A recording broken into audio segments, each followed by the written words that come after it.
Buen día, chicos. Buen día, profe. Buen día, profesora. Buen día, doctora. Bueno, ¿cómo están? Seguramente estarán todos angustiados. Ahora, después de las 3 de la tarde voy a publicar las notas, voy a publicar la lista de los alumnos que no pueden rendir la ERA mañana, la ERA de Medicina Interna. Así que antes que me pregunten ya les contesto. Hoy tenemos que comenzar a hablar de, yo creo que el tema más importante de nuestra materia de nutrición clínica, que es todo lo relacionado a diabetes mellitus 2, empezando por síndrome metabólico. Y uno diría, ¿por qué? Y porque nos va a tocar. Fíjense, me voy a adelantar un poquito y les voy a mostrar algo. ¿Dónde está?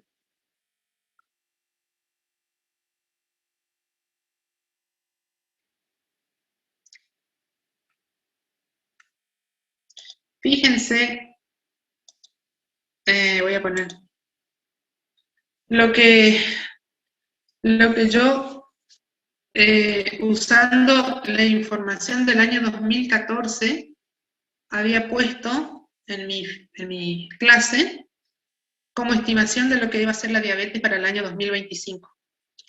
300 millones de personas, de los cuales gran parte era en la población adulta, pero aumentando en los niños. Después, en ese año también salió este mapa en donde decía que para el año 2030 íbamos a tener más de 300 millones de personas adultas con diabetes. Y el mapita está por colores, entonces en los colores más rojos, más oscuros, eran los que iban a tener más de 5 millones de casos.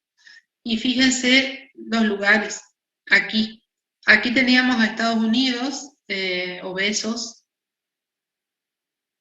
Aquí tenemos ya a la India y a la China, y a las Indias, a las islas ahí de la zona de Indonesia y demás.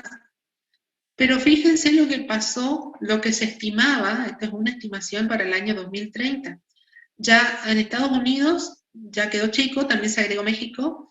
Aquí en América del Sur, Brasil pasó a nivel rojo, alto, y fíjense cómo aumentó. Lo de la India ya estaba, lo de la China también, pero fíjense todas las islas ahí de Indonesia y demás, el Oriente Medio, o sea, la Europa del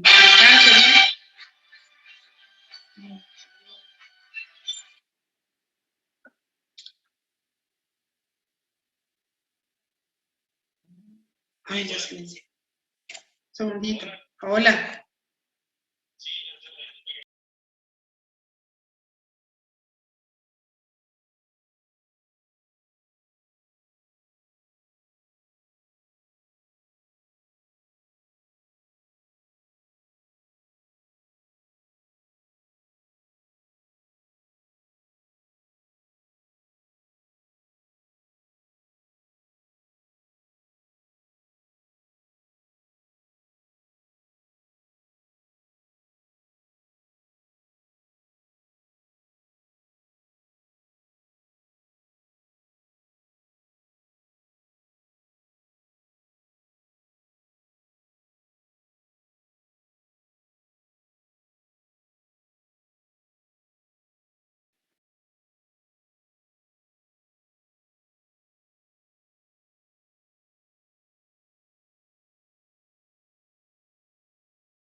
Bueno, fíjense, esto era 2014.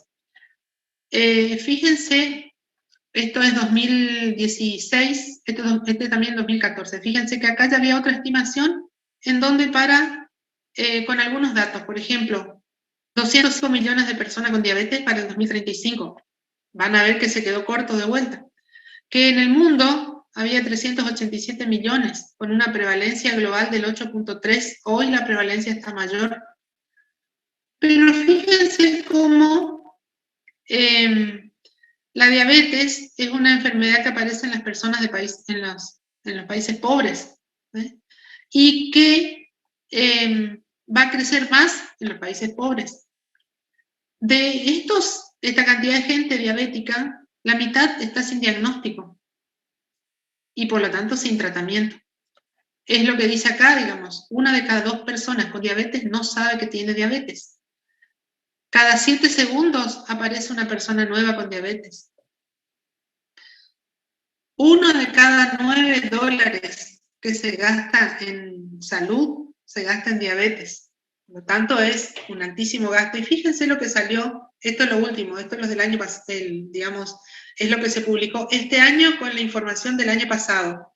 Se estima que para el 2030 va a haber un incremento del 55% en los casos de diabetes, que para el 2030, 205 millones decían, ya va a haber 578 millones, de acuerdo a cómo va la curva de crecimiento, y que globalmente va a haber un incremento del 51% en el número de personas diabéticas.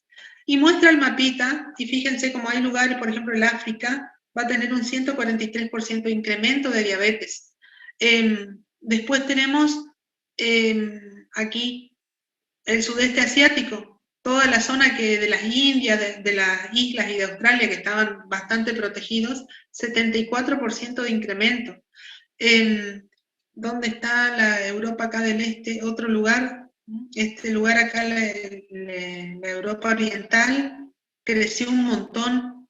Entonces, como ustedes ven, esto es un problema inmenso, es un problema que tenemos que tratar de frenar de alguna manera para poder evitar esto, porque si no, en algún momento los sistemas de salud van a verse completamente, de hecho, ya estamos, digamos, muy mal con respecto a esto.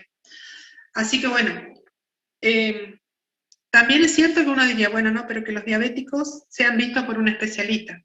No, es tanta la cantidad de diabéticos que hay, que sí o sí lo tenemos que ver todos. Entonces, y también uno podría decir, no, pero yo voy a estudiar oftalmología, entonces no hago diabetes. Y van a tener que hacer porque la diabetes puede manifestarse con un retinopatía, glaucoma, catarata metabólica, etc. La diabetes, al ser una enfermedad multisistémica, digamos, nos va a afectar prácticamente todos los órganos de nuestra economía y sobre todo los sistemas vitales que tenemos. Y eso en general se sabe que empieza con el síndrome metabólico. Entonces, vamos a empezar hablando de esto, que seguramente ustedes ya algo habrán visto en años anteriores, ¿verdad? ¿Qué me dice García y Fran Bruno, que siempre lo escucho tan atento, lo veo tan atento en las clases? Que el síndrome metabólico, bueno, va a ser un conjunto de signos y síntomas que generalmente van a alterar al paciente llevando a enfermedades cardiovasculares generalmente. Va a estar más alta la probabilidad que tenga enfermedades cardiovasculares. Y va a tener, bueno, el diámetro de cintura va a ser uno de los parámetros junto con la tensión arterial. ¿Sí? Eso va a depender si es hombre o mujer también. Van a tener diferentes, ¿cómo es?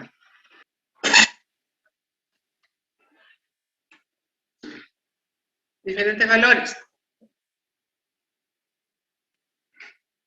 Bueno, aquí ya te silenciaste de vuelta, Bruno. Sí, es que Está muteado. aprieto la barra para hablar nomás. Estaba pensando cuáles eran los otros dos porque eran 4 que yo tenía. Bueno, el índice de masa corporal, o sea, con sobrepeso, más de 25. A glucosa e os triglicéridos. Bueno,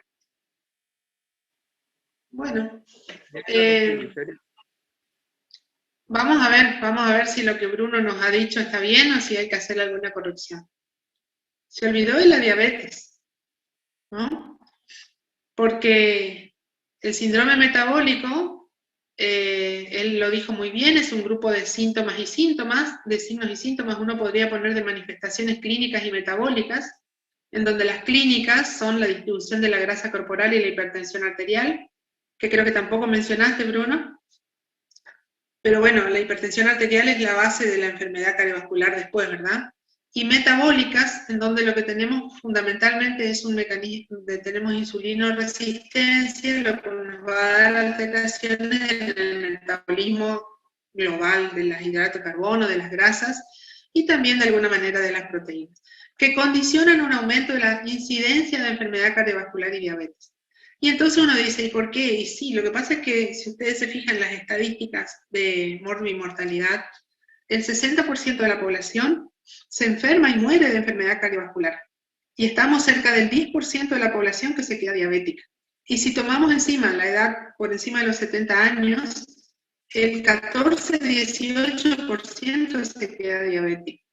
Y si tomamos más de los 80, sigue aumentando. Y como encima estamos viviendo cada vez más porque hemos logrado con la tecnología y la ciencia mejorar enfermedades crónicas, aumentar la edad de vida de las personas. Además de esto, que es lo claro, lo que tenemos que tener siempre presente en el síndrome metabólico, vamos a ver que una cosa que vemos con mucha frecuencia es el síndrome de ovario poliquístico. Una situación que aparece en mujeres jóvenes, en donde tienen oligomenorrea o a veces trastornos menstruales en general, asociados con obesidad, generalmente obesidad central, o sea, un patrón de grasa troncal, tronco abdominal, y dislipemia, hipertensión arterial y hasta incluso diabetes, ¿no? Estas mujeres con síndrome ovario poliquístico tienen, digamos, la base de este comportamiento y de todo el fenotipo que tienen es por insulinoresistencia, ¿no? Después la otra cosa es la hepatosis grasa o la esteatohepatosis no alcohólica. Lo más común para que tengamos el hígado graso es el alcohol. Pero el síndrome metabólico, que afecta más o menos el 18% de la población, puede darnos esteatosis hepática. Y de hecho, es algo a tener muy en cuenta porque actualmente es bastante común de ver la cirrosis hepática por esteatohepatosis hepática no alcohólica, o en las siglas en inglés NASH, N-A-S-H. Litiasis biliar, es común que en estos pacientes obesos tengamos más litiasis biliar, que haya trastornos del sueño, incluso hasta síndrome de apneas y hipopneas del sueño, y el síndrome metabólico y la obesidad sobre todo ya se asocia con algunas formas de cáncer que ya hemos mencionado en clases anteriores cuando hablábamos de obesidad. Entonces, los componentes me han dicho bien: obesidad, alteración de la glucemia, alteración de los lípidos e hipertensión arterial. Lo que vamos a ver después son los valores a tener en cuenta. Junto con eso, vamos a tener estas otras cosas que de alguna manera explican la mayor prevalencia de la enfermedad cardiovascular. Alteraciones hemorreológicas, le decimos que son las que tienen que ver con la fluidez con que circulan los elementos formes de la sangre en los vasos. Alteraciones de la hemostasis y de la fibrinólisis tendiendo a la coagulación, o sea, al estado procoagulante. Eso explica por qué estos pacientes se infartan y ocluyen los vasos. El estado inflamatorio, porque vamos a ver que el tejido adiposo libera gran cantidad de citoquinas inflamatorias, que son las que perpetúan este cuadro, y que en este punto es conveniente, podemos solicitar, si tenemos el recurso, la proteína C reactiva ultrasensible, que nos da un valor cuantitativo, o sea, no nos da en cruces como la que pedimos para cuando sospechamos una infección o algo de eso, sino la pedimos cuantitativa. Y en general, cuando tenemos una PCR por encima de 2 miligramos de decilitro, ya estamos hablando de que hay una tendencia, hay un estado inflamatorio, digamos. Y a veces encontramos PCR de más de 5, de más de 10 miligramos de decilitro.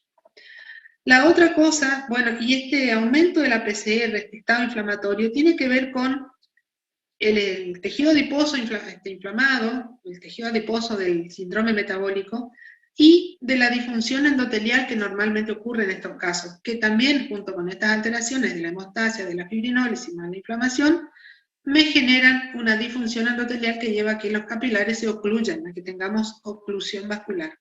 La microalbuminuria es la expresión justamente de eso, digamos, del daño microcirculatorio. Entonces, cuando se daña el capilar glomerular, comienza a haber microalbuminuria.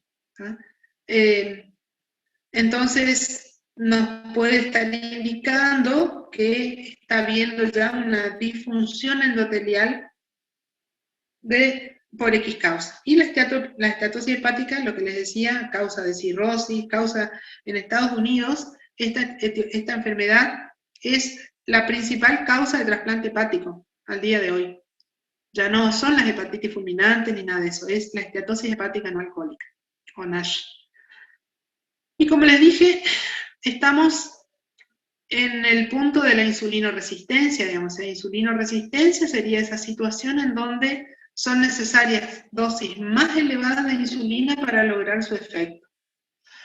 Y esto digamos, esta situación de insulinoresistencia genera todas estas cosas, o sea, que ya hemos hablado, disglucemia, el patrón clásico de la dislipemia del síndrome metabólico, que es el aumento de los triglicéridos con el colesterol de HDL bajo, de alta densidad, y con LDL que puede estar normal, pero las partículas que vemos son las pequeñas y densas, que si ustedes recuerdan, cuando se pone a migrar digamos, cuando se hace una electroforesis de las lipoproteínas, ellas migran en un campo en donde migran de acuerdo al peso molecular. Las pequeñas y densas son las más pequeñitas, que se agrupan en un segmento de la corrida electroforética, y son las que particularmente son más oxidables. Entonces se oxidan, se meten en el subendotelio e inician la aterosclerosis. Por eso es que importa tener en cuenta, digamos, que son estas las que van a ver, no las grandes y espumosas, que son las que no se oxidan fácilmente y que son rápidamente lavadas de la circulación. Podemos tener hipertensión arterial, podemos tener alteración de la leptina, o sea, lo que más importa es que tenemos la leptina es una hormona secretada por el tejido adiposo, que tiene la función de de indicarle a nuestro centro de la alimentación que ya estamos llenos, que no hay que comer más. Entonces, lo que hay es una leptinoresistencia. Entonces, también lo que encontramos a veces son niveles de leptina más elevados, relacionados con una necesidad de mayor dosis de leptina para que inhiba el centro de la alimentación. La disfunción endotelial, las alteraciones de la fibrinólisis, hay una sustancia que es el inhibidor del activador tisular del plasminógeno, que se produce en el tejido adiposo inflamado, y ese es uno de los principales responsables de la obstrucción de los eventos vasculares. Las alteraciones de las adipoquinas, vamos a ver que el tejido adiposo es un riquísimo órgano o tejido secretor de adipoquina. Todo esto termina en aterosclerosis, enfermedad cardioisquémica, no solamente a nivel cardíaco, sino también arterial periférico, cerebral, y nos anticipa en 5 a 10 años la muerte. Entonces ustedes dirán, bueno, ¿y qué hacemos con esto? A ver, ¿quién se anima a contar, a expresar su opinión acerca de cómo combatimos esto?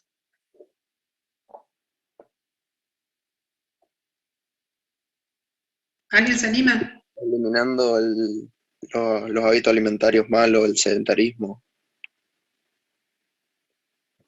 Bueno, Hay que intentar que la persona haga ejercicio físico para disminuir la totalmente grasa de acuerdo. abdominal. Ahora, Establecer un plan de alimentación también adecuado. bueno, ¿a Así quién no le le vamos a controla dar esto? de hormonas. ¿A quién le vamos a dar esto? ¿A una persona que vino a nuestro consultorio y nos dijo, doctor, yo tengo síndrome metabólico? ¿Esto no sería para la población en general directamente, para prevenir un futuro posible síndrome metabólico? A las Bueno, personas que tienen vuelvo a factores de preguntarte, riesgo. ¿cómo haces eso? Profe, yo creo que deberíamos El empezar principal- desde con los niños en las escuelas y todo, porque para evitar que justamente adultos crezcan con todos esses problemas de obesidad y diabetes y todas las alteraciones que hay. Entonces, deberíamos empezar desde ahí, de los chicos y de los adultos también. Tratar de concientizar y el cambio de estilo de vida y todo eso. Bueno, Frenar los factores, fíjense, profe. fíjense que un paciente con una persona con síndrome metabólico no nos viene a consultar. Esa persona es la que se junta con los amigos, come asado, toma cerveza, que no hace ejercicio, que va a trabajar todos los días en auto, y está bien, está perfecto. Se compra todos los años un talle más grande del pantalón, el cinto con una longitud más larga, pero está bien. Entonces, el principal problema que tenemos para combatir esto, que ustedes han dicho muy bien, que hay que cambiar los hábitos de vida, que el estilo es saludable, que los niños, todo eso, es que estamos ante una población que está con toda una serie de alteraciones que sabemos que va a terminar enfermándose, pero la persona no lo sabe y se siente bien. Entonces, ese es nuestro gran problema. Lo que dijo Anita puede servir porque ella dijo comenzar con los niños. Y perfecto, a los niños le dicen tiene que comer verduras y ellos empiezan a incorporar y hasta obligarle a los padres que coman verduras, que dejen de fumar, que no tomen tanto alcohol, etcétera, etcétera. Entonces, por algún lado hay que empezar. Esto es un problema, porque las personas también no se sienten enfermas, salvo cuando ya hicieron el infarto. Ahí sí. Bueno, es algo para pensar, porque es un problema serio, y fíjense lo que les mostré. Se estimaba hace 10 años, o un poco menos, que iba a haber para el 2030 un número de 300 millones de diabéticos en el mundo, y resulta que 6 años más tarde, de acuerdo a la manera que van creciendo los casos, las estimaciones dicen que va a haber 570 millones de personas diabéticas en el mundo. Seguramente nosotros caeremos ahí, alguno de nosotros estará diabético, si es que no hacemos cambios, digamos, intensos y saludables del estilo de vida. Bueno, ¿por qué aparece? Tienen que ver una serie de cosas. Aquí se hablaba siempre del gen ahorrador. El gen ahorrador es la capacidad que tiene nuestro genoma, el genoma del ser humano, de guardar la energía para cuando no tiene energía. Y esto era una cosa que era muy buena en el hombre prehistórico, allá en el neandertalense, porque esta persona, este hombre, corría para atrapar un animal para comer, se trepaba a los árboles, caminaba largas distancias para conseguir alimento, y entonces él cuando conseguía alimento comía de manera abundante todo lo que podía y guardaba esa energía para los días que no podía comer, porque no había comida. ¿Qué pasó con el hombre a lo largo de los años? Primero dejó de ser errante y se convirtió en agricultor. Ahí comenzó a cultivar cereales, raíces con almidón. Entonces comenzó a comer más almidón, más hidrato de carbono, y comenzó a empezar a quedarse quieto. Ya no tenía que hacer tanto esfuerzo para conseguir el alimento. Ya cambió su forma de alimentarse. Aquel hombre prehistórico comía carne con grasa, con lo que tenía, y comía raíces o frutos que recogía. No tenía otra comida. Cuando que se hizo agricultor ya empezó a tener, digamos, los cereales básicamente, y después de muchos años llegamos a lo que es ahora, en donde a partir habíamos hablado la vez pasada de la revolución industrial, donde empezaron a procesarse los alimentos, a venderse cada vez más más procesados, más gustosos al paladar, pero con alta densidad energética, con mucho contenido graso, con mucho contenido de almidón, azúcares refinados, que son los que van haciendo que nos vayamos quedando obesos. A eso se le suma que tenemos cada vez mayor cantidad de inactividad física, entonces o sea, el 40% de la población no realiza actividad física, y lógicamente todo eso va haciendo que esta genética que para el hombre prehistórico era buena, para nosotros está siendo mala. Después tenemos los factores ambientales. Los alimentarios que ya dijimos, la transformación de los alimentos, el procesamiento, el sedentarismo, que es, digamos, esta misma situación que tenemos nosotros de estar 6 horas de clase sentados frente a una computadora, eso es atentar contra nuestra propia salud. Pero bueno, es lo que nos tenemos. Por lo menos, fíjense que se pretende que no se esté más de media hora sentado sin hacer ningún tipo de movimiento de actividad física. Nosotros que nos pasamos no sé cuántas horas sentados estudiando, es complejo. Y la transculturalización, que es ese cambio que ha habido entre cómo comíamos antes y cómo comemos ahora con lo nuevo, ¿no? La comida rápida, las gaseosas azucaradas, etc. Y están involucrados factores hormonales, entonces el eje del cortisol, el eje de las hormonas gonadales, muchas veces hay hiperandrogenismo asociado al síndrome metabólico y al ovario poliquístico. Para entender lo que es la intolerancia o la insulinoresistencia, tenemos que empezar viendo cómo organiza nuestro cuerpo el metabolismo de la glucosa.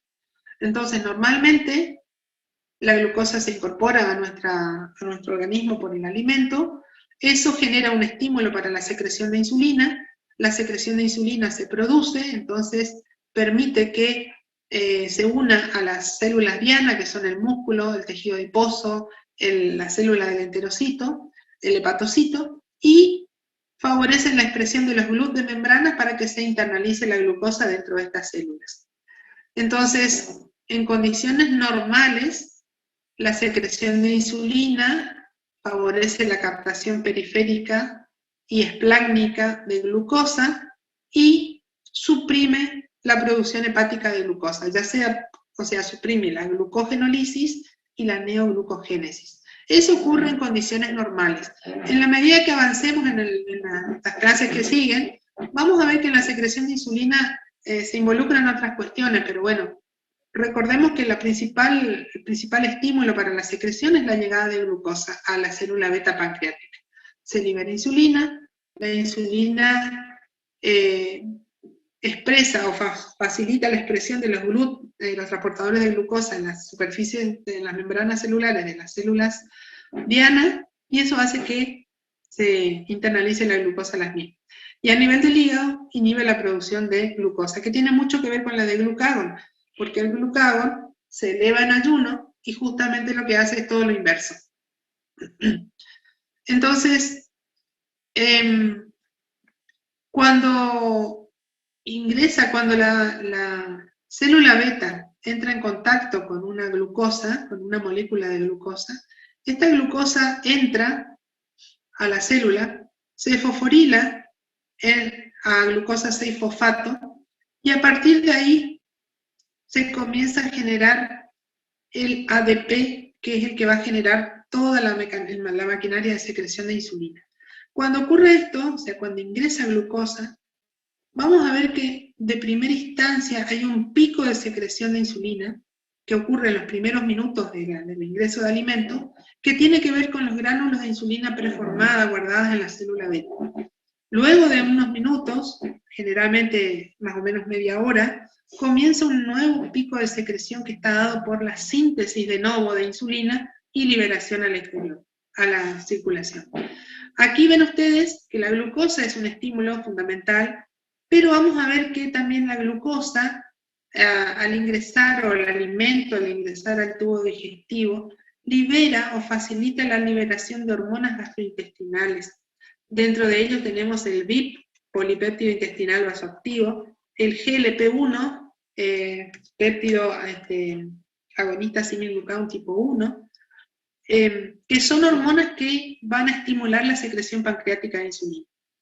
Entonces, aquí vamos también, hay algunos fármacos que hacen lo mismo, pero bueno, esto es lo que ocurre normalmente. Cuando hay insulinoresistencia, este primer pico ya no ocurre porque comienza a haber retardo en la síntesis de las hormonas gastrointestinales, porque empieza a haber retardo en la fosforilación de la glucosa dentro de la célula beta, etc. Y eso va haciendo que este primer pico no ocurra. Entonces, esto también explica por qué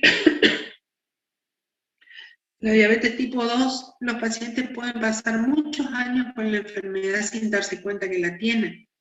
Porque esto es glucemia postprandial, es de después de comer. Entonces, si no hay secreción de insulina después de comer, vamos a tener hiperglucemia postprandial. Tiene que pasar mucho tiempo más para que esta hiperglucemia se traslade también al ayunas y recién aparezca por laboratorio la glucemia elevada, que es la que nos hace el diagnóstico. Bueno, y esto es lo que explica, es lo que les decía hoy. O sea, en condiciones normales la glucosa entra a la célula beta, se fosforila utilizando, se fosforila a glucosa 6-fosfato y libera ADP.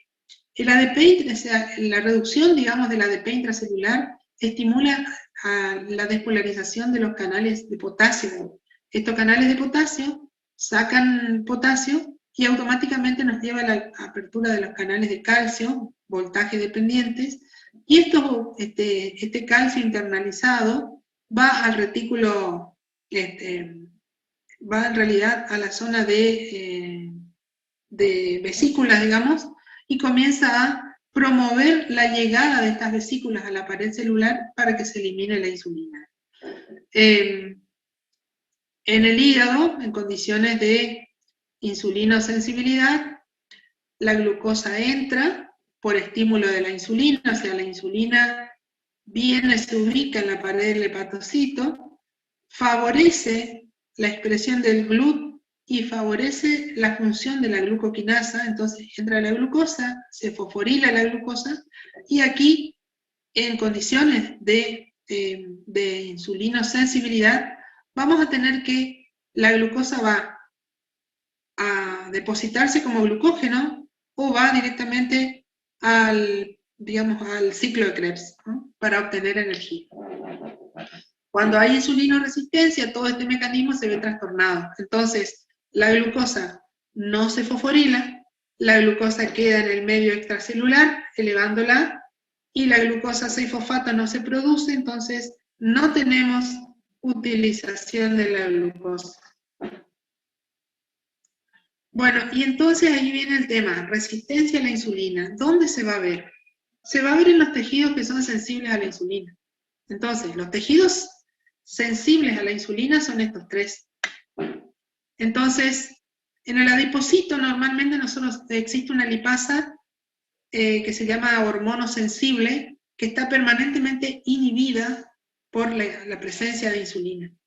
Cuando hay insulinoresistencia, comienza a no poder inhibirse esa enzima y comienza a haber lipólisis. Y comienza a haber liberación de ácidos grasos libres y de triglicéridos del tejido adiposo. Entonces, explicaría esto la dislipemia que hay en el síndrome adiposo, en el síndrome metabólico. En el músculo vamos a tener la disminución de la captación periférica de glucosa. Entonces vamos a tener la hiperglucemia postprandial, fundamentalmente. Y a nivel del hígado vamos a tener disminución de la captación y utilización de glucosa, con mayor producción de glucosa de nuevo, utilizando sustratos de los ácidos grasos libres, con incremento de la síntesis y secreción de las lipoproteínas de muy baja densidad que vienen de la lipólisis del tejido adiposo. Entonces, ya para que vayan teniendo en cuenta y lo vayan asociando después. Cuando hablamos de resistencia a la insulina, hablamos de cambios en estos tres tejidos, ¿no? En el tejido adiposo, en el tejido muscular en la célula muscular y en el hepatocito. Por lo tanto, cuando hablamos de tratamiento medicamentoso de la insulinoresistencia, vamos a ver que algunos van más al hepatocito, otros van más al músculo y otros van al hígado. ¿Ah? Los medicamentos que atacan, digamos, a la insulinoresistencia y que afectan, por ejemplo, periférico, el tejido adiposo y el músculo, son un grupo de fármacos que se llaman glitazonas o tiazolidinadionas, y las que afectan o que combaten la insulinoresistencia en el hígado, en el músculo y en menor medida en el tejido adiposo es la metformina. Entonces, en el tejido, en el síndrome metabólico tenemos una hipertrofia de los adipocitos, lo que es característico de la obesidad androide, la que se localiza en la panza, pero también hay formación de nuevos adipocitos, pero sobre todo con el depósito ectópico de grasa en órganos que no debe haber, grasa intramiofibrilar en los músculos, grasa en el acino pancreático, y lo que hace esa grasa en esas localizaciones es perturbar la función. Entonces, en el músculo se utiliza mal la glucosa, en el páncreas se sensa mal el nivel de glucosa y se secreta una cantidad inapropiada de insulina. El tejido adiposo es, digamos, el más inflamatorio, más propenso a generar la aterosclerosis, es el adiposo intraabdominal.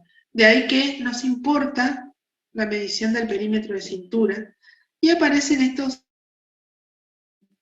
ácidos grasos libres, que son los que, digamos, nos van a ir directamente al hígado a favorecer la formación de las VLDL.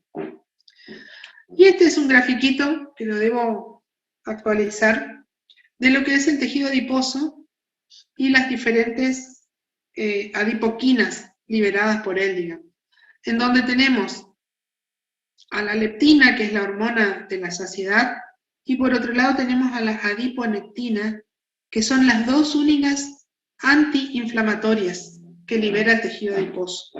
Todo el resto, el angiotensinógeno, que estaría favoreciendo la aparición de hipertensión arterial, prostaglandinas, que favorecen la obstrucción arterial, factor de crecimiento insulino glucagon-símil tipo 1, también se puede producir en algunas circunstancias en el tejido adiposo. Factores de crecimiento como el factor kappa beta, que favorecen la proliferación de las células endoteliales y la obliteración y del tejido conectivo, digamos. Todos estos son, después está acá marcado en más negrita la interleuquina 6, que es la que fundamentalmente se relaciona con todos los efectos malos relacionados con la insulinoresistencia. El PAI-1, que es el inhibidor del activador tisular de plasminógeno, que promueve la obstrucción arterial. La resistina, que favorece la resistencia a la insulina. Un montón de otras sustancias que cada día se conocen unas más nuevas, que tienen que ver con esta actividad metabólica endocrina tan importante del tejido adiposo, de la obesidad central, del tejido adiposo intraabdominal. Entonces, además de lo que ya hemos mencionado del síndrome metabólico, resulta que encontramos que con mucha frecuencia hay hiperuricemia, que, bueno, y el resto ya lo habíamos hablado, digamos, ¿no? La LDL pequeña y densa, el incremento de las lipoproteínas remanentes, serían las IDL, el aumento del fibrinógeno y del inhibidor del factor tisular del plasminógeno, la disfunción endotelial, la inflamación de la pared arterial medida por la proteína C reactiva ultrasensible, la activación del eje hipotálamo hipófiso suprarrenal con alteraciones a nivel de la secreción de cortisol, de testosterona. Lo que vamos a ver con respecto a las lipoproteínas es esto, digamos. Dijimos que se libera el tejido adiposo, entonces comienza a haber lipólisis con liberación de ácidos grasos libres que llegan al hígado y fabrican VLDL, y es común que en la periferia se transformen en las pequeñas y densas que son las que son más oxidables, más obstructoras de los endotelios, digamos. Y hay una disminución de las lipoproteínas de alta densidad. ¿Qué pasa con la célula beta? La célula beta inicialmente se hipertrofia, entonces aumenta de tamaño, comienza a trabajar más. En algún primer momento puede haber algo de proliferación, o sea, de multiplicación de células beta, y mientras que persista la situación de insulinoresistencia, ella sigue incrementando su secreción de insulina para tratar de compensar esa insulinoresistencia. Esto es útil, intenta compensar durante un tiempo, hasta que llega un punto en donde esta formación, esta secreción tan acelerada, tan exagerada de producción de insulina que tiene la célula beta, lleva a que comiencen a haber fallas en el funcionamiento de la misma, y entonces en la misma célula beta está demostrado que cuando ocurre esto, o sea, cuando está en un nivel altísimo de secreción, y puede llegar a haber producción anormal de algunas proteínas, ya sea la proinsulina, la preproinsulina, etc., comienzan a activarse respuestas que desde el citoplasma en forma de chaperonas van al núcleo informándole que la producción está siendo mala, y entonces esta situación lleva a que la célula, digamos, genere señales de apoptosis, de muerte celular programada.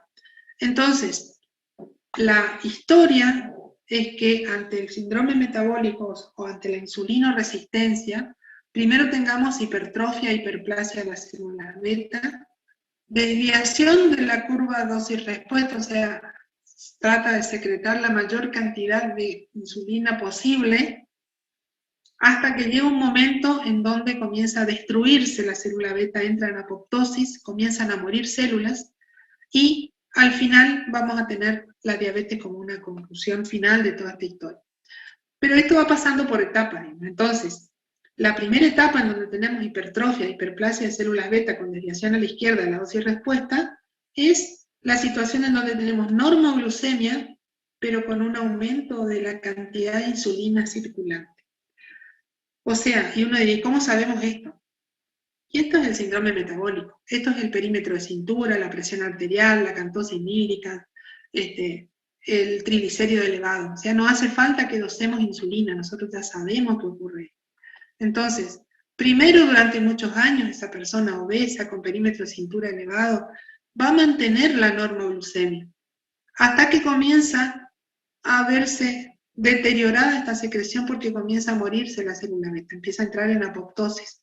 Entonces, primero aparece la intolerancia a la glucosa o la glucemia, o sea, en donde vamos a tener esa pérdida del primer pico de secreción que decía hace un ratito, con elevación de la glucemia después de comer, normalmente por encima de 140, o sea, ahí estamos hablando de intolerancia a los hidratos de carbono o a la glucosa. Posteriormente se eleva la glucemia de ayunas en el valor de entre 110 y 125, y por último se eleva la glucemia de ayunas a más de 100, igual o más a 126, llegando a la diabetes mellitus. Desde que empezó esta primera etapa hasta que terminamos en esta última, probablemente pasan 15 años o 20. Entonces, ese es todo el tiempo que nosotros tenemos para tratar de lo que dijeron ustedes hoy, cambiar, o sea, implementar estilo de vida saludable, de personas que no se sienten en absoluto enfermas. También uno podría decir, a ver, ¿cómo medimos la insulinoresistencia? ¿Dónde la tenía acá? Me borro. Bueno, y uno diría, ¿y cómo podemos medir la insulinoresistencia? La insulinoresistencia se puede medir, la mejor manera de medir es aquí está bien, es el perímetro de cintura y los triglicéridos. O sea que no hace falta que hagamos grandes estudios ni pidamos tantas. De ahí lo que ustedes ven que muchas veces se hacen campañas de detección en donde lo que se utiliza es una balanza, un tensiómetro y un centímetro. Con eso nosotros podemos estimar la presencia de síndrome metabólico. Y hay unas escalitas que uno le hace preguntas al paciente, saca el índice de masa corporal, el perímetro cintura, y con eso ya uno puede estimar la probabilidad que estas personas se vayan a ser diabéticas algún día. Y con respecto al síndrome metabólico, se empezó a hablar del mismo allá por el año 1980, y comenzaron a aparecer a partir de ahí diferentes parámetros de diagnóstico, en donde el ATP3, después ya para aquella época fue uno de los primeros que apareció, ya nos ponía el perímetro de cintura, el valor de triglicéridos, el valor de colesterol de HDL, la presión arterial y la hiperglucemia de ayuno. Tuvo sus, digamos, no es el más práctico, porque fíjense, tenemos que pedir triglicéridos, HDL y glucemia, ¿ah? Y tiene que haber 3 criterios o más para considerar síndrome metabólico. Entonces, si tenía perímetro de cintura, si tenía triglicéridos elevados y presión arterial más de 130/85, ya estaba hecho el diagnóstico, ¿no? Pero si no tenía estos, había que pedir el HDL colesterol y la glucemia de ayunas. Entonces, no era muy práctico. Después, la Organización Mundial de la Salud puso otras cosas, por ejemplo, que se debería diagnosticar con una intolerancia a la glucosa, entonces habría que pedir una curva de tolerancia oral a la glucosa para demostrar eso, más 2 de estos criterios. Aquí incorporaba la relación cintura-cadera, en donde debe ser, para considerar positiva, más de 0,9 en los hombres, más de 0,85 en las mujeres. Ahí se consideraba el índice de masa corporal que había dicho hoy García y Fran. Y los valores de triglicéridos y HDL, aquí los separaron en hombres y mujeres, pero vamos a ver que se unificó en menos de 40 para todos. La presión arterial usó valores más altos e incorporó la microalbuminuria. Aquí de vuelta se complicaba porque habría que hacer la prueba de tolerancia oral a la glucosa, había que pedir el HDL y triglicéridos y la microalbuminuria. Entonces tampoco se usó mucho tiempo, y entonces empezaron a aparecer otros criterios, ¿no? Para seguir complicando la cosa, IDF es la Federación Internacional de Diabetes. Ellos empezaron a ver, o sea, todo el mundo, ¿no? Todas las personas estudiosas del mundo en lo que respecta a diabetes y metabolismo, se reunían y decían, pero no es lo mismo la población indígena americana que la población africana, que la población de la raza amarilla, que la población aria de Europa, ni la población, digamos, de raza latina. Y entonces empezaron a poner parámetros de cintura de acuerdo a la raza. Tampoco sirvió de mucho, ¿eh? Entonces esto, lo único que incorporó de interesante la definición del síndrome metabólico de la IDF es que consideró que era obesidad central medido por cintura, más los valores que ya habíamos mencionado, o tratamiento específico para lo mismo. Entonces, le tomaba la presión y estaba 12,8, pero estaba tomando enalapril, se considera punto, ¿no? El paciente estaba con tratamiento, entonces se consideraba punto. Y esto que salió en el año 2006 generó una gran confusión, porque ellos dijeron que la glucemia de ayunas tenía que bajarse a 100 miligramos de decilitro. Entonces, ahí empezó un gran revuelo mundial para ver cuál era la glucemia de ayunas que íbamos a usar. Y entonces, algunas sociedades, la nuestra particularmente, la de la Argentina, puso que el valor de glucemia normal es hasta 110. Y solamente en personas con alto riesgo se puede considerar 100 como un valor para empezar a tomar alguna medida, ¿ah? Pero nuestro valor de glucemia de ayunas es hasta 110. Tampoco fue, digamos, o sea, tuvo sus cuestiones. Y nos quedamos con este último.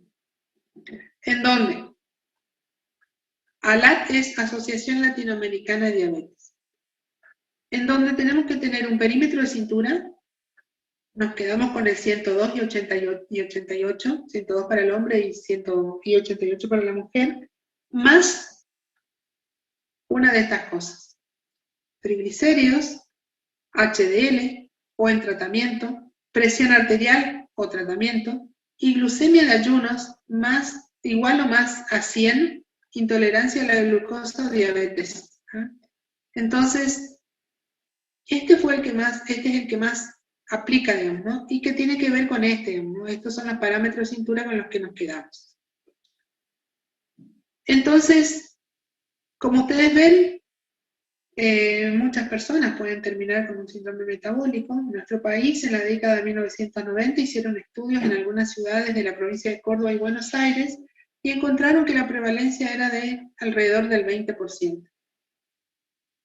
Que tiene que ver, por ejemplo, la edad, es más común en edades medias de la vida, que es más común en el género masculino, que es más común en algunas etnias, por ejemplo, la población, ¿cómo le llaman ahora?, originaria, los aborígenes son más frecuentes de tener este síndrome metabólico, igual que la raza negra. La obesidad tiene que ser la obesidad central.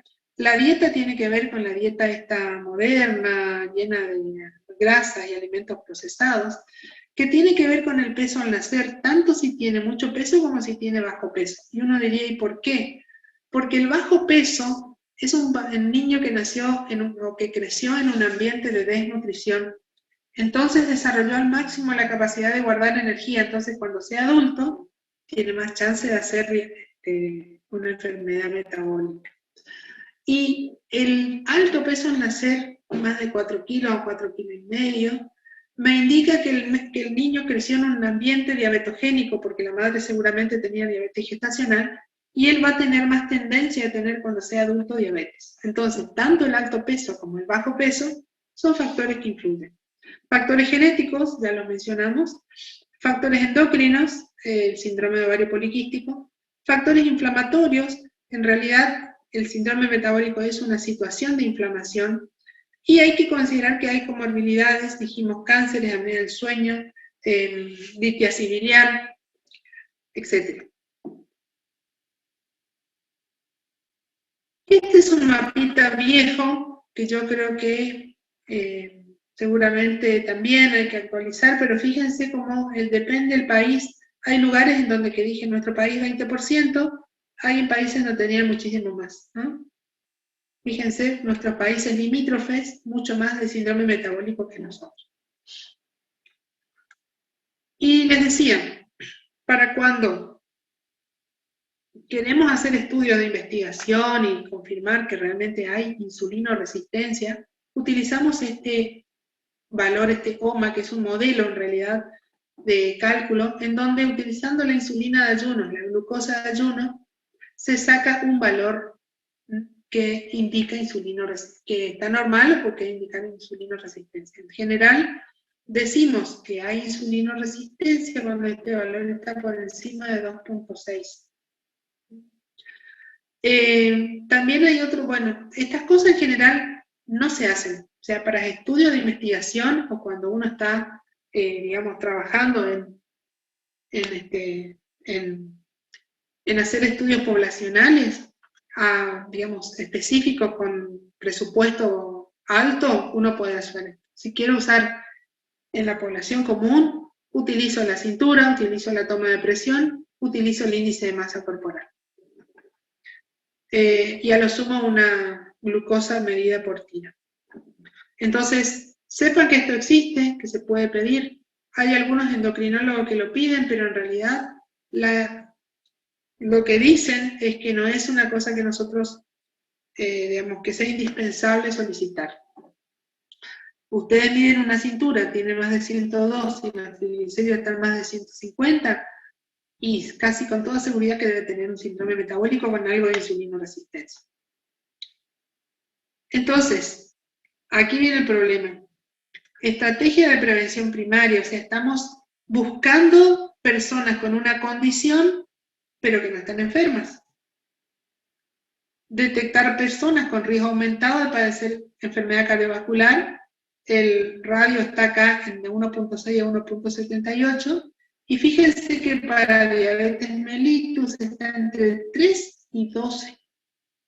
Entonces, contestándole hoy a García y Fran, que él no se acordó de la diabetes, es mucho más frecuente que el síndrome metabólico de diabetes por la cantidad de personas que terminan quedando diabéticos, y bueno, y la enfermedad cardiovascular aumenta muchísimo. Entonces, estrategia de prevención primaria. Alguien habló de trabajar con los niños. Sí, sin duda. Pero, ¿y qué hacemos con el resto? Los niños de hoy van a ser los que para el 2040 van a tener 25 años. Sí, sin duda que tenemos que trabajar con ellos. ¿Y qué hacemos con los otros? Con los que ya tienen 20 hoy, que van a tener 40. Una búsqueda activa de las salitas. Búsqueda activa en la salita. Bueno, excelente, buscamos, encontramos.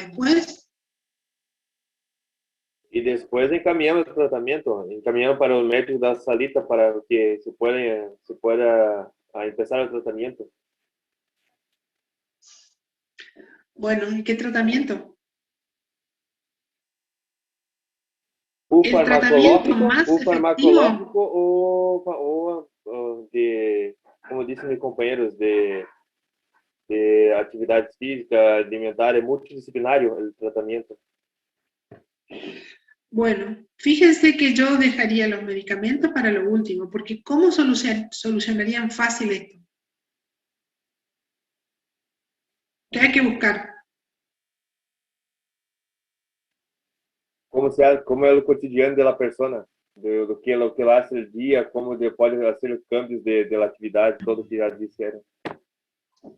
Bueno, Armar un plan de alimentación. bueno, esto se soluciona bajando de peso, ¿no? Superamos, nos bajamos del 102 de cintura, nos bajamos del 88 en las mujeres, ya mejoramos. Normalizamos la presión comiendo sin sal, ya mejoramos. Normalizamos la glucemia con una dieta saludable y actividad física, ya mejoramos. Y eso es lo que más cuesta. Hoy justamente vino una señora, mandé la ficha ya, diabética desde el 2016, parece que era 2014, en donde en realidad parece que era diabética de antes y que se embarazó. Y entonces la mandan a que yo la vea. Ya estaba obesa, ya necesitó insulina porque estaba embarazada, ya estaba de tercer trimestre del embarazo, perdió ese embarazo. Desde ahí quedó con insulina, sigue obesa, está usando insulina, metformina, tiene indicación de alimentación, de realizar actividad física que no las hace, y hoy viene y le digo, ¿por qué estás así? ¿Le trajo una glucemia? No trajo lo que digo. Por monitoreo le dio 284 la glucemia. ¿Por qué tenés este valor? Y le dije, no, yo no lo voy a interrogar, estaba con dos compañeros de ustedes, así que me fui de acá, le dejé a la paciente con ellas, y ellas le preguntaron. Resulta que la señora esa se toma el té con 5 galletas, té de la mañana, el desayuno, que come la comida, que hace un guiso, porque son personas, digamos, de escasos recursos, entonces tiene para hacer un guiso, y ella repite el plato de guiso, y encima come con pan. Y que a la tarde toma el mate con pan. Y a la noche, bueno, a la noche por suerte cena un té nomás. Entonces, ¿cómo cambiamos eso? No es porque no se le habló, no es porque no se le mandó a la nutricionista, no es porque no se le indicó, no es porque le faltó medicamento. Claramente, esta señora se crió de una manera y hoy que queremos cambiarla, desde hace 10 años queremos cambiarle su manera, su estilo de vida, no lo conseguimos. Eso es lo que más cuesta. Entonces, y fíjense que ella ya vino enferma, porque ella ya vino con la enfermedad, vino con diabetes. Muchas veces estos pacientes, estas personas con síndrome metabólico, no se sienten enfermos. nosotros le diagnosticamos de casualidad, porque pusimos un puestito en la plaza y le tomamos la presión, le medimos el azúcar y eso. Entonces, es una cosa importante. A nosotros nos está apabullando a los médicos del día de hoy. A ustedes, médicos de años más adelante, les va a apabullar peor y es bastante difícil de combatir. Bueno, lo cierto es que tenemos que tratar de hacer igual. Es importante interrogar al paciente, en donde en el interrogatorio hay que preguntar historias familiares de diabetes y obesidad, historias de hipertensión, historias de enfermedades que tengan que ver con dislipemia, enfermedad coronaria prematura en los familiares, accidente cerebrovascular, infarto, muerte, accidente cerebrovascular en la familia.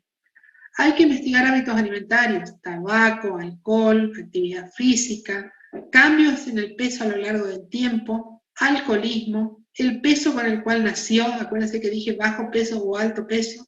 Sí, en las mujeres hay que preguntarles si han hecho diabetes gestacional, y si no sabe, ellas dicen, no sé, doctora, no sé, tienen que preguntarle con cuántos kilos nació su hijo, porque si tuvo un hijo de más de 4 kilos, muy probablemente haya hecho diabetes gestacional. Hay que ver si no tiene apnea del sueño, si no ronca, hay que ver si no tiene otras enfermedades metabólicas. Todo esto en el interrogatorio. Y después tenemos que hacer un examen físico. En el examen físico importa la antropometría, peso, índice de masa corporal, cintura. Hay que buscarle en la piel la acantosis nigricans, que es una lesión oscura, negruzca, como si fuera una caracha que tenemos en la superficie, en algunos pliegues, como el pliegue del cuello, de las axilas, de la ingle, debajo de las mamas, alrededor del ombligo, en esos lugares donde aparece la acantosis.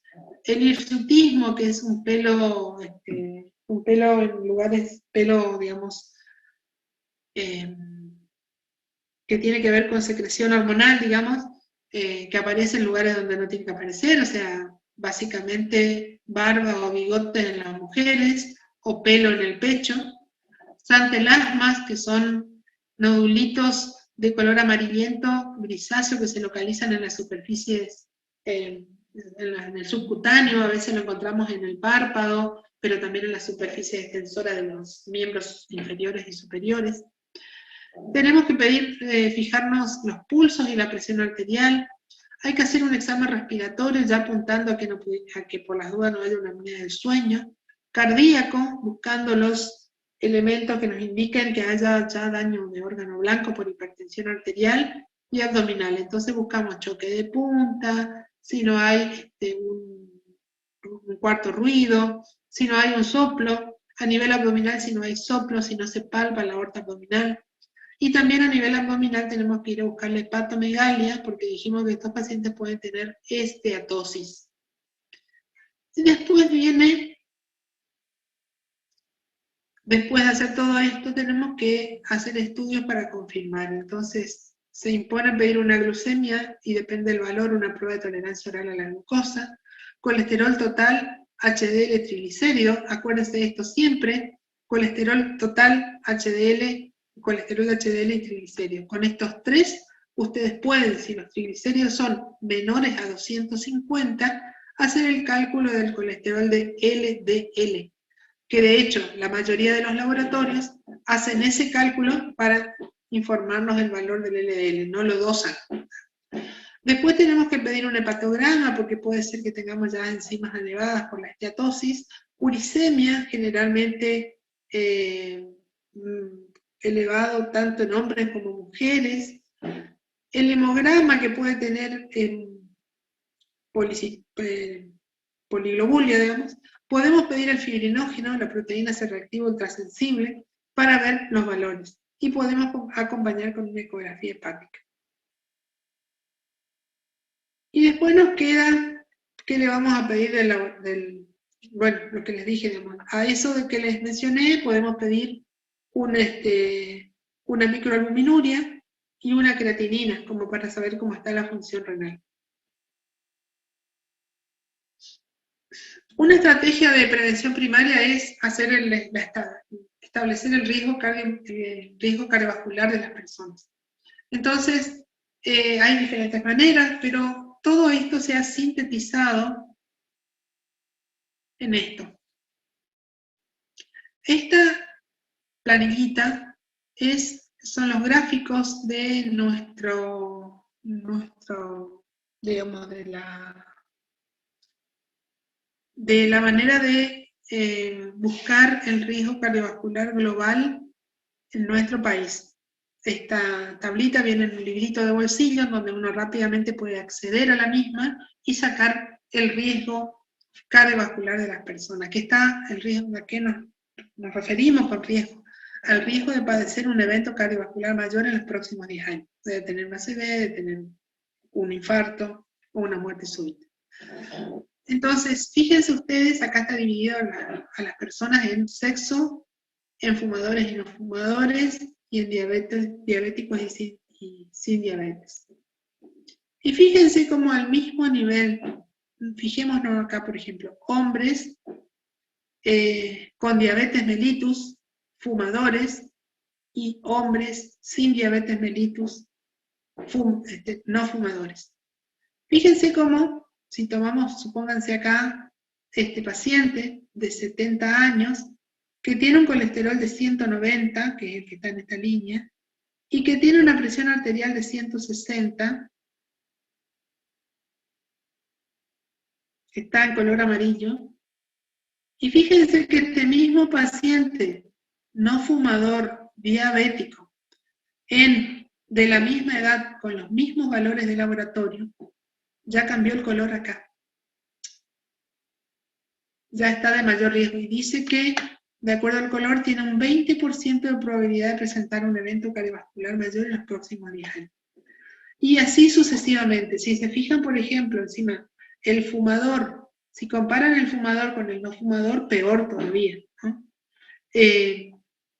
Y si solamente comparan el diabético con el no diabético, fíjense que los sin diabetes hay muchos colores verdes y amarillos, y en los que tienen diabetes hay muchos colores anaranjados y rojos. Significa que con esto rápidamente nosotros establecemos este nivel de riesgo, que está puesto acá, el máximo sería más de 40% de padecer un evento en los últimos 10 años, y eso ya nos permite tomar decisiones con respecto a la terapéutica. Esto ustedes lo bajan de la página del Ministerio de Salud Pública de la Nación. ¿Ah? Ponen riesgo cardiovascular global, Ministerio de Salud de la Nación, y les va a saltar el librito de bolsillo.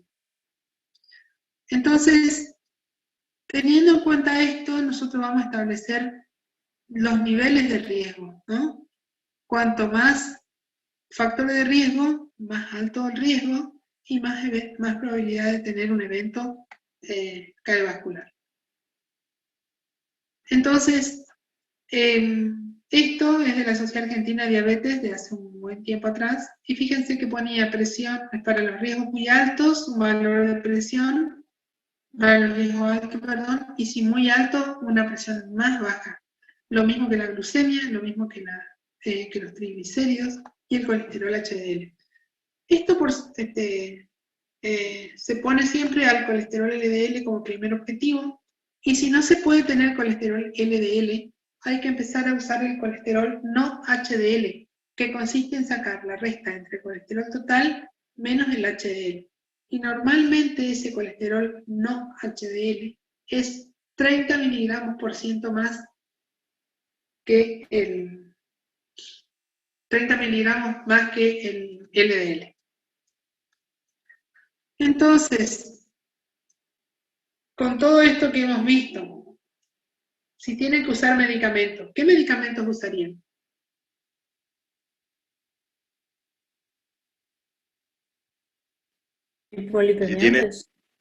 Si tiene insulina a la resistencia, resistencia a la insulina, algún, no sé, secretago, capaz, o... La metformina, profe. Las estatinas. Bueno, le corrijo de vuelta a Bruno. Si vos tenés que hablar de insulinoresistencia, o sea, si tenés que medicar y sabés que tenés insulinoresistencia, tenés que dar algo que mejore esa insulinoresistencia, no que aumente la secreción de insulina, porque al aumentar la secreción de insulina, fundís más rápido el páncreas. Entonces tenés que buscar algo que te mejore la insulinoresistencia, cosa que la insulina que hay funcione bien. Ese medicamento es la metformina. Entonces, fíjense que yo les dije que había el perfil lipídico era triglicéridos elevados con HDL bajo y partículas de colesterol LDL pequeñas y densas. Y el fármaco que ustedes me dijeron ahí fueron las estatinas.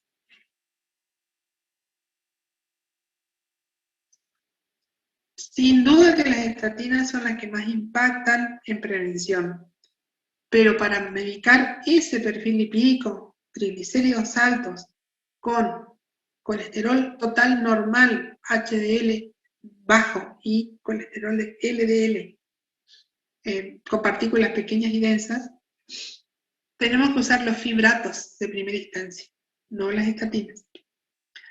¿Y qué más? ¿Se acuerdan que también había que decía que el tejido adiposo que liberaba angiotensinógeno? ¿Qué le dan ahí?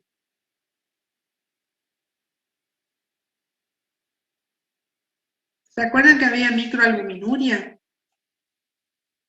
El fármaco que tiene efectos antiproteinuria y que inhibe a la angiotensina y todo eso, ¿cuál es?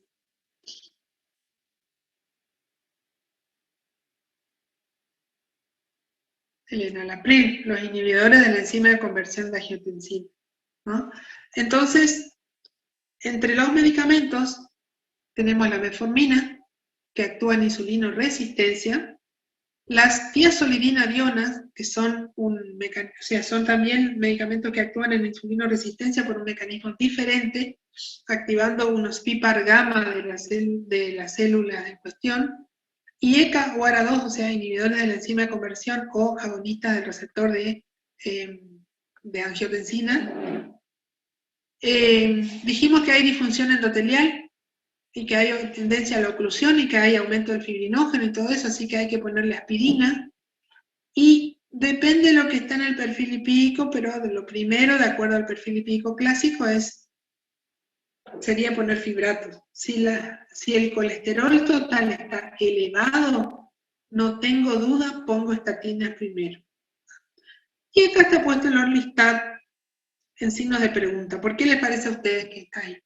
El Orlistat ya lo conocen. Porque aumenta la glucemia. No.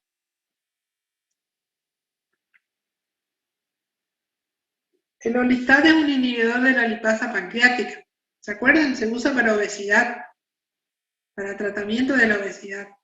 Y lo que hace es inhibir a la lipasa, entonces el alimento no puede ser digerido y por lo tanto se va por la materia fecal. Genera esteatorrea, ¿no? Mala absorción de las grasas. Entonces, el Orlistat lo que puede hacer, dado que no se absorben las grasas, es facilitar, digamos, la eliminación de las grasas dietarias sin que entren en el circuito de recirculación enterohepática. Entonces, hace como un balance negativo del colesterol y eso puede ayudar a que se vaya normalizando en sangre y además le va a ayudar a adelgazar. Entonces, de acuerdo a lo que tengamos, tendremos que usar estos medicamentos. Lo que tenemos que tener en cuenta es que en la alimentación tenemos que estimular al consumo de frutas y verduras con variedad, que los lácteos estén desgrasados y que las proteínas vengan fundamentalmente de los pescados y de las legumbres. Limitar el consumo de alimentos ricos en grasa saturada y colesterol. Uno diría, bueno, acuérdense que esto nosotros tenemos que convertirlo en una información útil para el paciente. Si yo le digo, señor, no como más alimentos ricos en grasas saturadas, me va a mirar con ojos grandes y me va a decir, ¿y eso qué es? O sea, nosotros tenemos que estar preparados para tener una lista de los alimentos que el paciente no debe comer, o comer muy poquito. Entonces, ¿Cuáles son nuestros alimentos ricos en grasa saturada y colesterol? A ver, ¿quién se anima?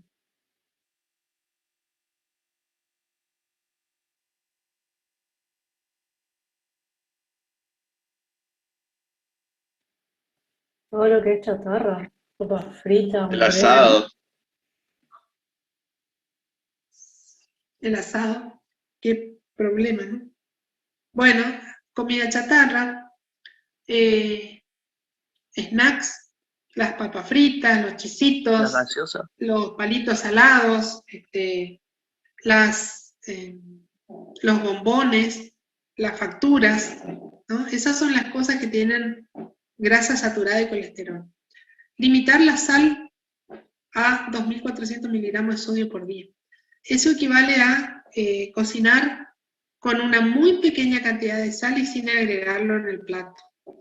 Limitar el alcohol, fíjense que el alcohol no se prohíbe, porque el alcohol de hecho tiene un efecto beneficioso en determinado punto para este tipo de enfermedades. No siempre, pero no sé. Entonces, no es que le vamos a decir, señora, a partir de ahora tome un vaso de vino con las comidas. No. Si toma, le decimos que tome no más de 2 vasos de vino al día, o de vino, no más de 2 bebidas al día. Sería 2 latitas de cerveza, la más chiquitita, o 2 copitas de vino. ¿Ah? Eso sería lo que puede consumir un hombre. La mujer puede consumir la mitad. La mujer es más propensa al daño por el alcohol en el hígado, entonces debe tomar menos. Llegar a un peso saludable. Entonces, ¿cuál sería el peso saludable para ustedes?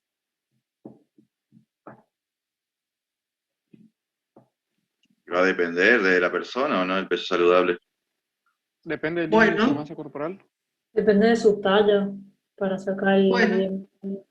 Entonces podemos decir, intentar llegar a un índice de masa corporal normal, menos de 25 sería, ¿no? Sí. Y la otra cosa es limitar los azúcares simples. Aquí díganme ustedes cuál es el azúcar simple que más consumimos. Ustedes seguro consumen. Las gaseosas. La sacarosa. Gaseosas. La sacarosa. Las gaseosas azucaradas, el principal gran consumo de azúcares en nuestra alimentación. Fíjense que cualquiera de esos tienen una cantidad de azúcar impresionante. Bueno, y dentro del tratamiento también no medicamentoso está el ejercicio.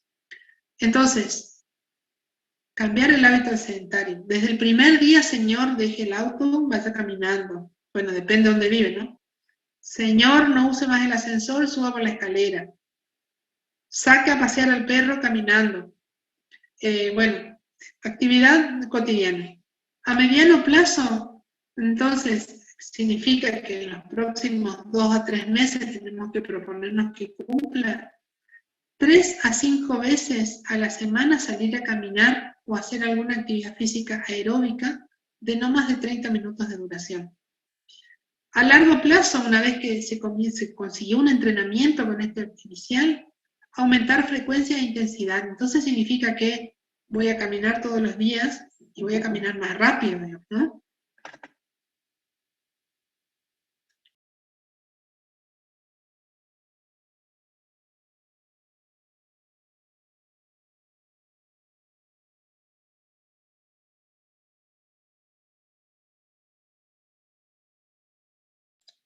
Y ya voy a empezar a proponerle al paciente, si es factible, que haga otro tipo de ejercicios con mayor intensidad, ¿no?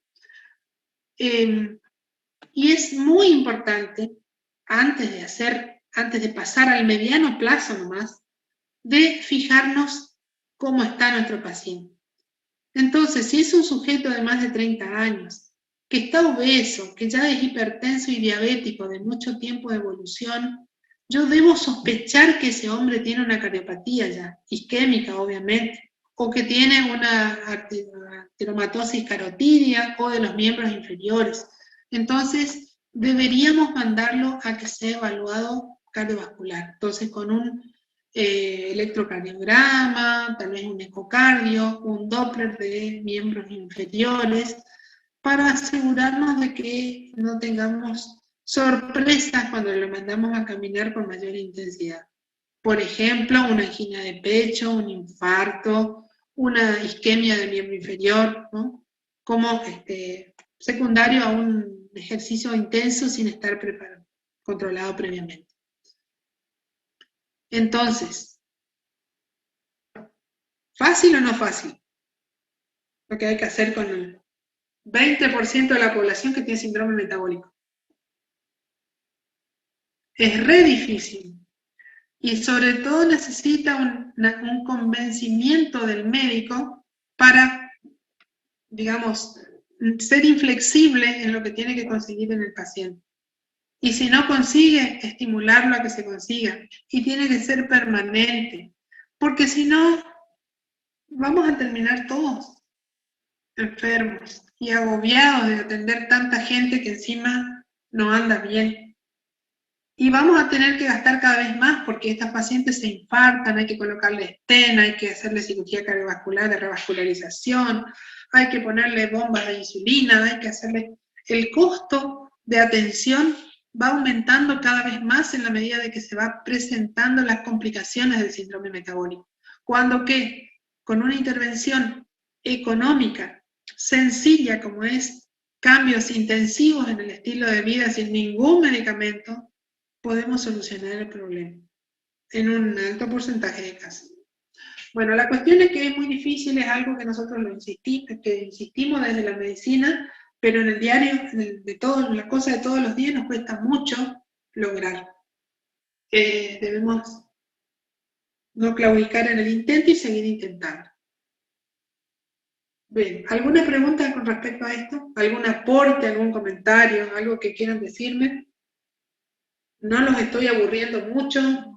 Están diciendo, está hablando pavada.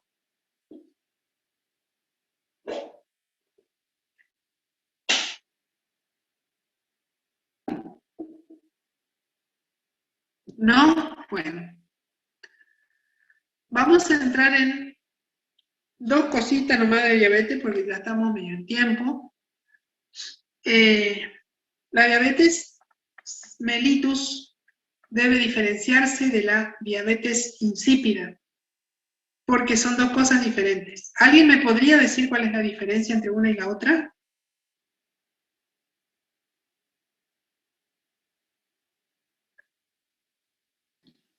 En la edad que aparece, por ejemplo, y que la diabetes tipo 1 está más mediada a nivel inmunológico por el predisponente genético, y la tipo 2 a aparecer por factores de riesgo que se adquieren, digamos, por la obesidad, el sedentarismo.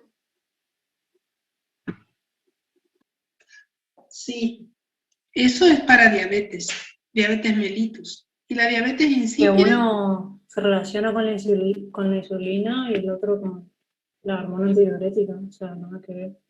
¿Con la qué? Con la hormona antidiurética. Ah, ¿y cuál es la, digamos, a ver, entonces, son dos cosas completamente distintas, ¿no? Diabetes es una palabra que viene digamos, del griego antiguo, que significa agua que fluye. Y hace alusión a que estos pacientes tienen poliuria y polidipsia. Entonces, todas las diabetes tienen poliuria y polidipsia. La diabetes mellitus es porque esa poliuria y polidipsia, incluso la polidipsia o la ingesta de alimentos, intenta buscar alimentos dulces, y la poliuria es dulce. Entonces, los primeros médicos griegos que describieron el asunto, lo que ellos vieron fue que las personas orinaban y se llenaban de moscas, y algunos seguramente habrá probado para ver qué pasaba, y era efectivamente dulce. Entonces, diabetes mellitus, agua dulce que fluye. ¿Ah? Diabetes insípida, como dijo la compañera, es otra cosa completamente diferente, que tiene que ver con un defecto en la hormona antidiurética, que es una hormona de la neurohipófisis, en la cual el paciente tiene incapacidad de concentrar la orina y elimina grandes cantidades, litros de orina no concentrada. Y obviamente insípida porque no tiene sabor el agua, ¿ah? La orina. Ahí la diferencia. O sea, la diabetes mellitus es una enfermedad metabólica caracterizada por la presencia de hiperglucemia, que puede deberse a un defecto en la secreción de insulina o un defecto en la acción de la insulina. Generalmente en la diabetes tipo 2 tenemos grados variables de una de las dos situaciones que mencioné, defecto de secreción con defecto de acción. El defecto de acción sería la insulinoresistencia. ¿Ah? La diabetes mellitus sí puede clasificarse en tipo 1, tipo 2 y otras más que ya vamos a ver. La diabetes insípida es otra cosa completamente distinta. Entonces, todo lo que hablamos de síndrome metabólico se aplica para intentar esto, digamos. O sea, tratando el síndrome metabólico, nosotros hacemos prevención de la aparición de diabetes tipo 2. Y hay muchos estudios que demuestran, de hecho, que cuando ponemos a personas a hacer un plan alimentario adecuado y un esquema de actividad física, digamos, importante, se evita que evolucionen a diabetes tipo 2. La cuestión es que independientemente de que se intente, muchas personas terminan con diabetes, ¿no? Hacen la enfermedad. Y resulta que ahí importa tratar bien la diabetes a valores normales o lo que se consideran normales de control de diabetes para evitar que aparezca el daño en los tejidos, el daño en la retina, en el riñón, en el corazón, en todos los órganos de nuestro cuerpo. Entonces, cuando hacemos prevención, intentamos hacerlo en serio, cambios del estilo de vida intenso, digamos. Cuando hacemos prevención de las complicaciones de la diabetes una vez que ya está, es tratar al objetivo de tratamiento, que la glucemia normalice, que la hemoglobina glicosilada normalice o que vaya a menos de 7. Y si con todo eso no hemos podido lograr detener el daño tisular, lo que tenemos que prevenir con un tratamiento adecuado es que falle el órgano, ¿no? Que termine con una insuficiencia renal, que termine con una ceguera o con un infarto. Siempre en diabetes es más barato hacer todo esto, la parte de prevención, que la parte de intervención. Prevenir esto, cambio del estilo de vida. ¿Cómo? No sé, digamos, cerrando la fábrica de alimentos, hacer una cosa de esa. Prevención, tratamiento. Tenemos recursos terapéuticos para tener bien tratados a nuestros pacientes. Prevención de la falla. Tenemos medidas terapéuticas efectivas para que no terminen con una discapacidad severa. Y dentro de las explicaciones de por qué ocurre esto, hay algunas cuestiones a tener en cuenta que tienen que ver con lo que les decía hoy. El hombre, aquel primer hombre que apareció en la Tierra con el genoma igualito al nuestro, se moría a los 40 años, o tal vez antes. No engordaba porque no alcanzaba a engordar, entonces no era obeso. Comía cuando podía lo que podía, entonces comía por ahí carne, por ahí comía raíces, lo que juntaba, lo que encontraba. Comía diferente. Entonces todo eso ha hecho que la población, o sea, con la modernidad la población envejeció, comemos cada vez peor, estamos cada vez más gordos, no hacemos ejercicio. Conclusión, aumentó claramente la prevalencia de la diabetes, y esto aún se vio más cuando a partir del año 1998 creo que fue, se bajó el valor de glucemia de ayuno para considerar diabetes de 140, que era el que estaba antes, a 126. Entonces se han hecho ajustes en el diagnóstico y todo eso ha llevado a que cada vez tengamos más diabéticos. Entonces, esto era lo que les mostraba hoy, así que no lo repito. Lo que nosotros vemos es que se diagnostica diabetes todos los días en cantidad, que mueren personas relacionadas con complicaciones de la diabetes, que la diabetes es la principal causa de amputación no traumática de los miembros inferiores en adultos, que la diabetes es una de las principales causas del acceso de las personas con enfermedad renal terminal a diálisis, y que la diabetes es la principal causa de ceguera no traumática en la edad adulta. Como verán, nuevamente, es mucho más fácil tratar bien a estos que tratar una amputación, hacer diálisis o hacer las cirugías para tratar de evitar la pérdida completa de la visión. Y esto es un poco insulinoresistencia, lo que hablábamos hoy, y luego de un tiempo aparece la diabetes mellitus. O sea, partimos de genes que nos predisponen, los del hombre prehistórico, pero resulta que nosotros nos fuimos adaptando a una situación de mayor acceso a la comida, por lo tanto tenemos obesidad. Con el acceso a la comida y la obesidad apareció la insulinoresistencia. Con la insulinoresistencia apareció un perfil lipídico desfavorable con la hipertensión arterial y la aterogénesis. Todavía acá la glucosa estaba bien, o sea, había hiperinsulinemia, entonces compensaba.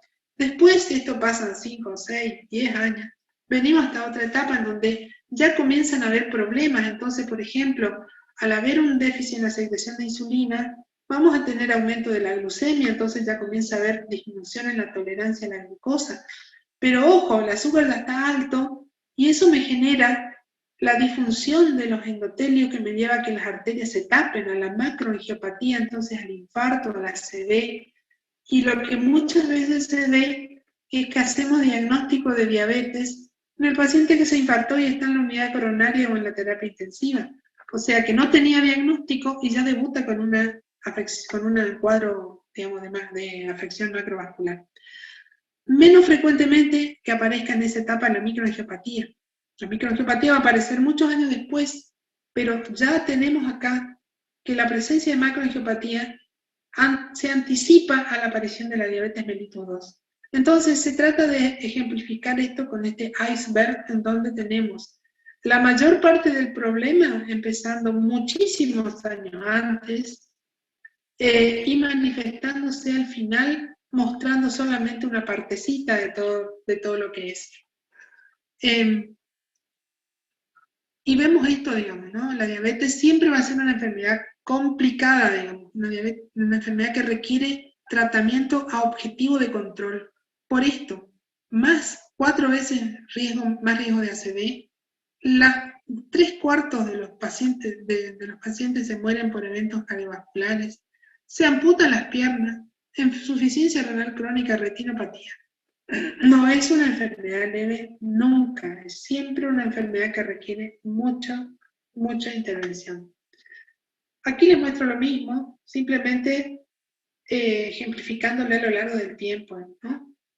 Ante una situación de disponibilidad genética y cambios ambientales, nosotros vamos a tener la situación de insulinoresistencia. 10, 15 años, hasta que comienza a haber tolerancia alterada a la glucosa o intolerancia a la unidad o glucemia de ayunas alterada. Desde este punto hasta que aparezca el diagnóstico de diabetes tipo 2, pueden pasar 5 o 7 años.